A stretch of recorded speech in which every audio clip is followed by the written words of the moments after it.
দুরন্ত একাদশের হয়ে ১৪৪ রানের জবাবে ব্যাট করতে নামে ধূমকেতু। দলটির হয়ে ইনিংস শুরু করতে নামেন সাইফ হাসান ও তানজিদ তামিম। ঝড়ো শুরুর পর ইনিংসের ৩ নম্বর ওভারে বিদায় নেন তামিম। ৮ বলে ৩ বাউন্ডারিতে ১৭ রান করেন তিনি। এরপর উইকেটে আসেন লিটন দাস। সাইফের সঙ্গে জুটি গড়ে দলকে এগিয়ে নিয়ে যেতে থাকেন লিটন। সাইফ হাসান 50 তুলে নেন, তবে এর পরপরই উইকেট হারান তিনি। অধিনায়ক লিটন দাসও 50 আদায় করেন। সাইফ লিটনের জোড়া 50-র ওপর ভর করে জয়ের পথ খুঁজে পায় ধূমকেতু একাদশ।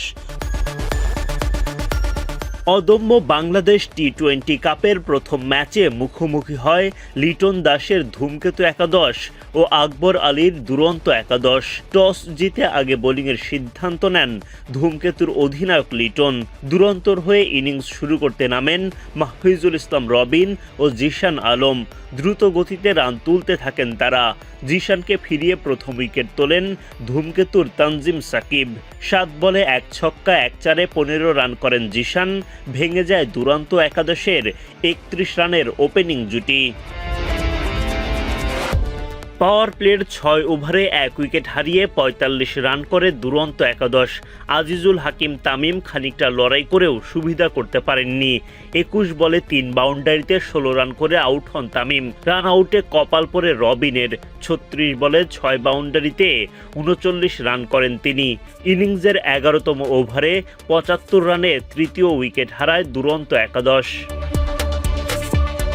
4 বল খেলে 2 রানের বেশি করতে পারেননি আরিফুল ইসলাম। রিশাদ হোসেনের বলে উইকেট হারান তিনি। অধিনায়ক আকবর আলী উইকেটে এসে ঝড় তোলেন, কিন্তু তিনিও রিশাদের সামনে টিকতে পারেননি।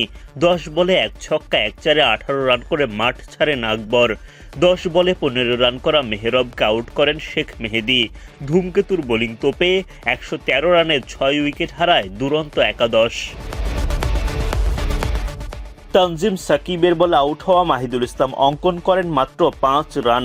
এভাবে একের পর এক উইকেট হারিয়ে বিপাকে পড়ে দুরন্ত একাদশ। শেষ দিকে আব্দুল গাফফার সাকলাইনের ক্যামিওর ওপর ভর করে লড়াকু পুঁজি দাঁড় করান তারা।